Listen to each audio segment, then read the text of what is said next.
എനിക്ക് നനച്ച വണ്ടി എടുത്തു തന്നു. നല്ല ഭക്ഷണം നാളെ പോയാൽ മതി പറഞ്ഞു. ഈ ഇളയ തലവതി അണ്ണൻ കുഞ്ഞ കുട്ടികൾ മുതൽ വയസ്സായവർ വരെ കാണുന്ന ഈ നമ്മുടെ ഇളയ തലവതി അണ്ണൻ മുത്താണ്. ആപ്പിള്, ബിസ്ക്കറ്റ്, ജ്യൂസ്, മാനാട് പോലെ പാതുകപ്പ പോയിട്ട് വാ.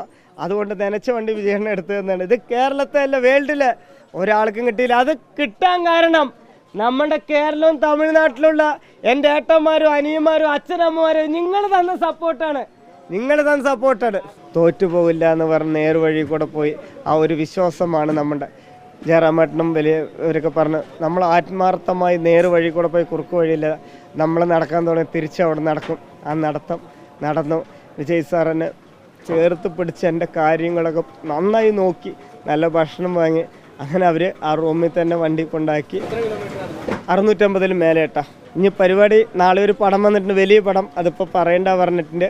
പിന്നെ വീട് നോക്കണം, വിജയണ്ണൻ്റെ കൂടെ അഭിനയിക്കണം പറഞ്ഞു. വിജയണ്ണനെ കൊണ്ട് അഭിനയിക്കണം പറഞ്ഞപ്പോൾ വിജയണ്ണൻ ഇങ്ങനെ ഒന്ന് കണ്ണ് കലങ്ങി നെഞ്ചു പടഞ്ഞ് നോക്കിയിട്ട് ഡയറക്ടറിനെ കൊണ്ട് പറയുക പറഞ്ഞു, പ്രൊഡ്യൂസർ സാറിനെ കൊണ്ട് പറഞ്ഞു. പിന്നെ ഒരു ആഗ്രഹമുണ്ട്, അത് നമുക്ക് നടക്കുമെന്ന് അറിയില്ല. ബിഗ് ബോസിലൊന്ന് പോകണമെന്നുണ്ട്. 4ാം ക്ലാസ്സുകാരനല്ല, നടക്കുമെന്നൊന്നും അറിയില്ല.